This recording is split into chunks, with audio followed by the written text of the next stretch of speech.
Hey, this is Ruth Hartunian Allenbaugh here, otherwise known as Ravings and Cravings.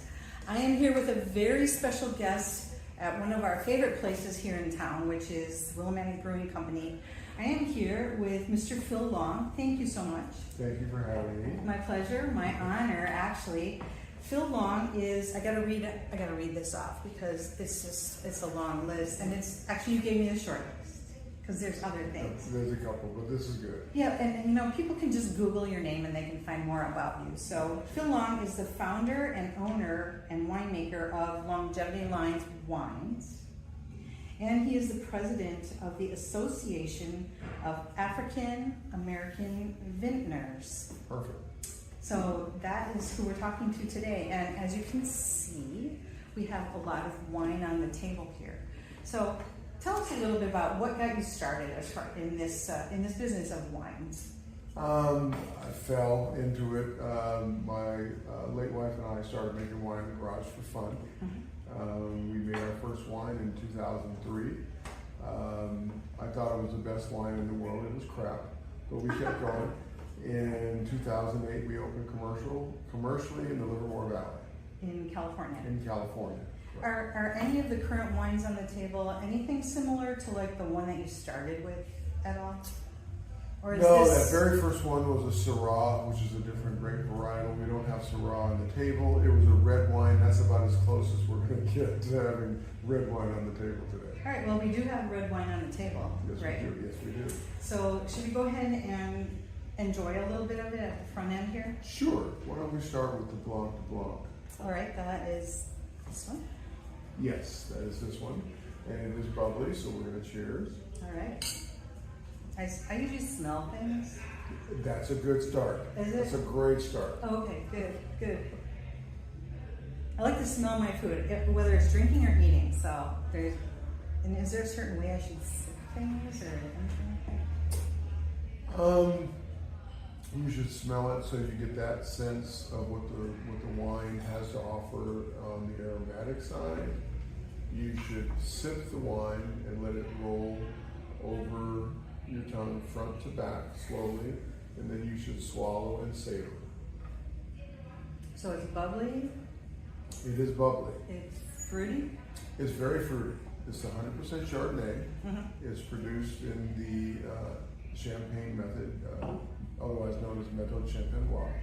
So the second fermentation happens in the bottle. Mm-hmm.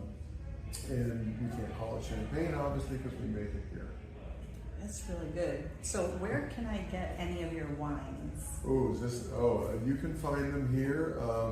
Are we allowing voices from behind the camera? You're welcome to call upon yes, your they would people. know more than I would. You could ask for these wines at any store in the state, and they can be delivered next day.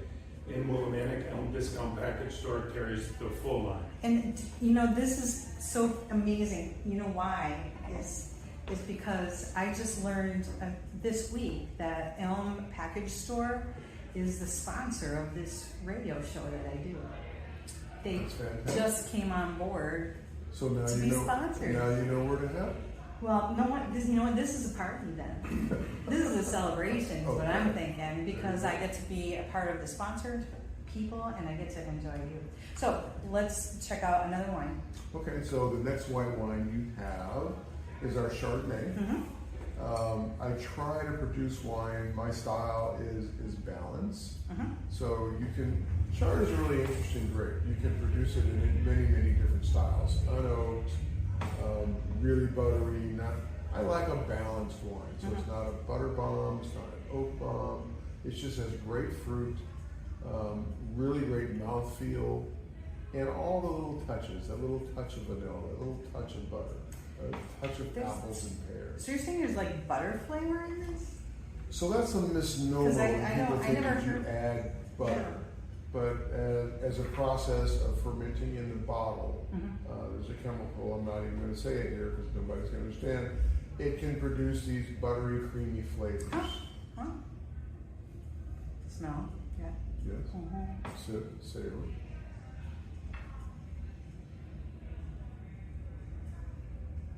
That one's not as bubbly. I like this one better actually than the first one. You know, wine tasting is very personal. It is.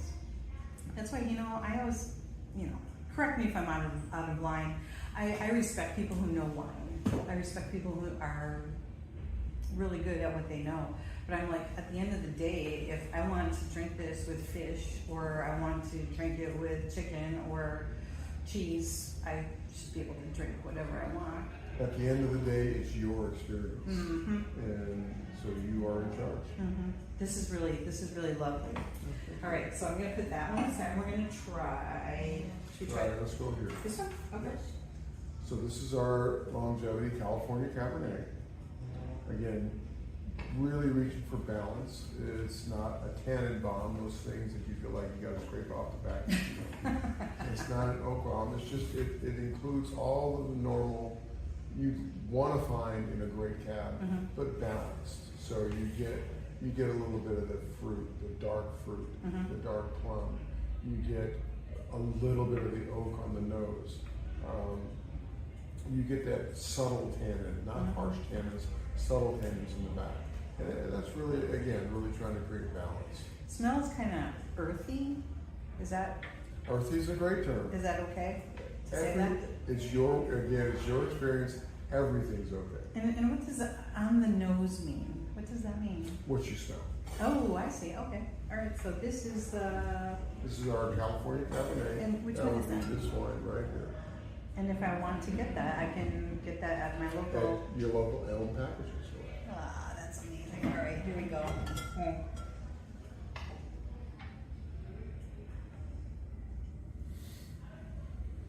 That's really good. Well, thank you. I'm kind of surprised because I normally really don't like the reds or things that smell earthy, but it's still it is a little sweet. I think.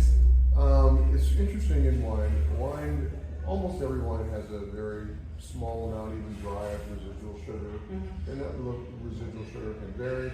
But also, our palates can confuse fruitiness with sweetness, Oh, okay. Mm-hmm. and also alcohol can be confused. None of these are high alcohol; they're all low alcohol. But Oh. higher alcohol wines can be perceived as being sweet. Mm-hmm. Because alcohol really is only one molecule different than sugar. Only one. Only one. Wow. Were you always into wines, or is this just something that you did when you were married to your wife? Pretty much. I actually went to college and I didn't know wine was even made in this country. Really? Really. Huh. Went through school.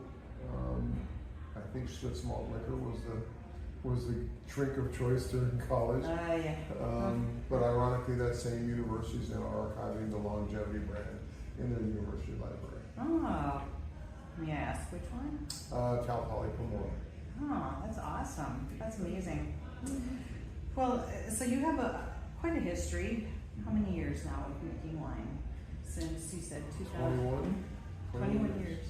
And then you have kind of a story that you like to bring forward usually as far as wines. The African American Vintner Association, right? Mm-hmm. So what is the kind of the soapbox that you have in that role? It's an interesting role. The organization was founded by Mac McDonald back in 2002. Mm-hmm. He was recognized not because he was a black winemaker, he was just making phenomenal Pinot Noirs from Sonoma, Mm-hmm. and he happened to be black. But as he started getting exposure and going to more events, he recognized that not many people looked like him. Mm-hmm. So when he did find people in the business that looked like him, they would band together and share resources and information and try to grow. And that's when the Association of African American Vintners was born. Mm-hmm. And the sad fact today, we make up about 0.5% of the entire wine industry. So Oh my goodness. it's quite undiverse, as we say. So the goal is to try to create more of a diverse landscape across all of the wine industry. Not just wine makers, but owners, growers, Mhm. sommeliers, chemists, all of it. We're trying to create more diversity in an industry that severely lacks. So if I wanted to be a member of the African American Vintner organization, how would I do that? You go to our website, Mm-hmm. aavintners.org, Okay.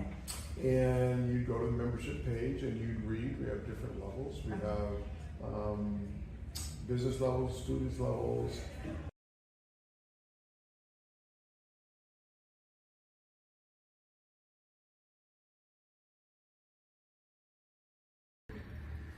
So we were So should I swirling. just talk about the wine? Yes, please. Oh, so Mm-hmm. this is our 2021 Alexander Valley Reserve under the label Phil Long, and it won 92 points in Wine Enthusiast magazine. So you swirl, Swirl. we swirl to aerate the wine and release the aromas so you can experience that sense. Can you sip?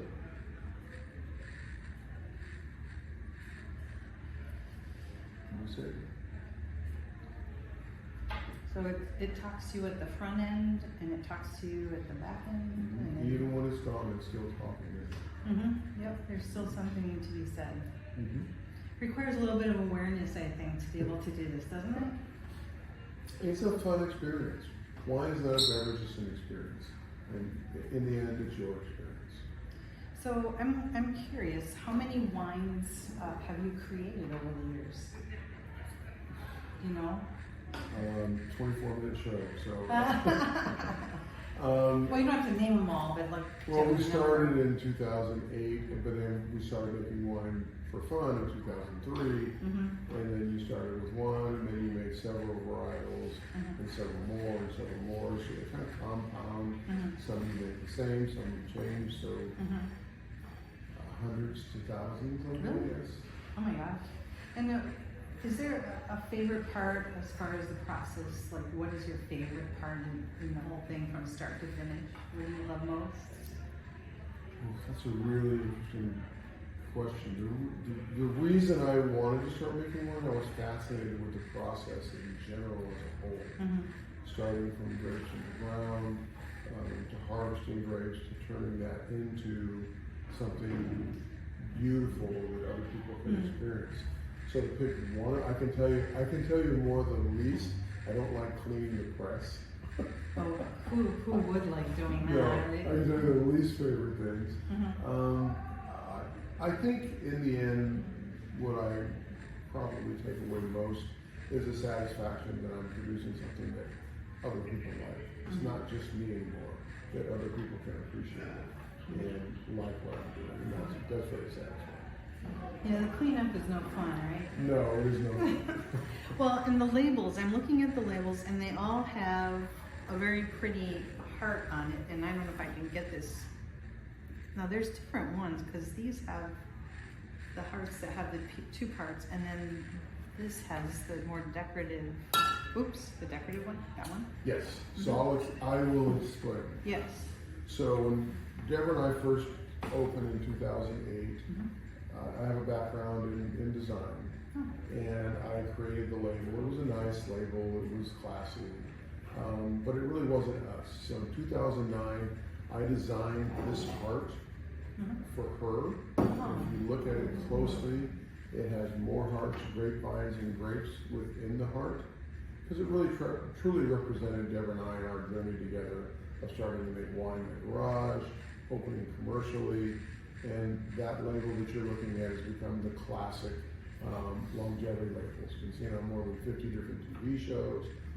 Oprah picked this wine as one of her wines for her oldest one year for Valentine's Day. So it's seen a lot of press, which is fantastic. Unfortunately, we lost Deborah to pancreatic cancer in 2019. But before we lost her, I took her with me, and this is the heart. It's on your arm. It's on my arm. That is the heart. So she Wow. knows she's always going to be with us. She's always going to be part of that journey. As an evolution, when we released the Phil Long Reserve label, this heart is just a nod back to Deborah to let her know she's still here and she's still with us and she's still part of the brand. Wow, it's this one. I just look at it, and I enjoy baking, and I think this would be an awesome press to put into a cookie. That would be an awesome press to put into it. And you can even make the cookies with one of your wines. Wow, I never thought of that. Wine cookies. That's fantastic. I would love to see that in a cookie cutter, but where you stamp it so that the design shows up in the dough, right? It's very intricate. It is. It's so beautiful. I mean, I'd buy the bottle just to get that heart in there. That's beautiful. Well, what do you think?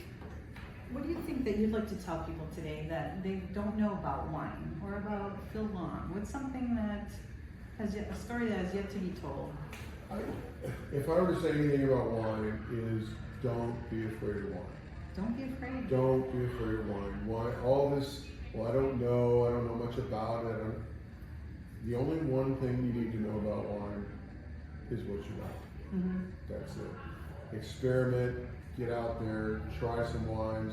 You're gonna like some, you're not gonna like others. Find out what you like. Find out why you like them. Just experience it and have fun with it. It's very, very approachable. It's not so standoffish as it used to be. So that's my one advice about wine. Just jump in. Well, that's kind of like in line with what I encourage people to do, and that's to try new things. Absolutely. Absolutely. You just, meatloaf on Monday, tacos on Tuesdays, whatever, the same thing every week, every day. Life's too short, and there's so many flavors out there. Yes, there are. And position yourselves where you can taste wines without standing in a store aisle and looking at, 130 different labels and trying to decide. Go to a friend's party and taste different wines. Get out and go to a winery if you can. Put yourself in a position where you can taste things before you buy a bottle or buy a case or buy which one. Just find out what you like. And it's a journey, and just have fun with the journey. So are we doing tastings, and can we do them now? I know that was a taboo thing. Yep. So will Elm ever do any tastings with Phil Long wines? They taste them often. They'll be open. We'll open a bottle for anybody that comes in. All right, guys. So local people. So like I told you at the beginning of the program, we're here at Willie Brew on Main Street in Willimantic, which is an iconic place to meet an iconic person. But at the same time, I would say, Elm, what is it? It used to say discount. It's not discount anymore. It's Elm Package Store, right? What is the address there? I'm asking the people behind the camera here. 89 Valley Street. On 89 Valley Street. So you could pop in there and you could try a Phil Long wine sometime, right? Yep. That sounds awesome. Well, I've already tried some, so I won't be a hog. Feel free. Thank you. I appreciate that very much. So where do you go from here, Mr. Long? Where are you Are going? we talking about tonight, or are we talking about next week?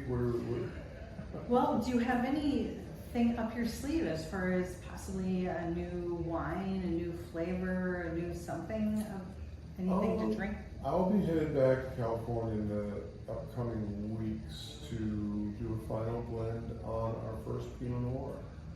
So what does that mean, a final blend? What do you mean? What does that mean? It's when you finally got all the juice in the tank and you want to bottle a particular wine. It's sort of the final tweaks. Does it need a little of this? Does it need a little of that?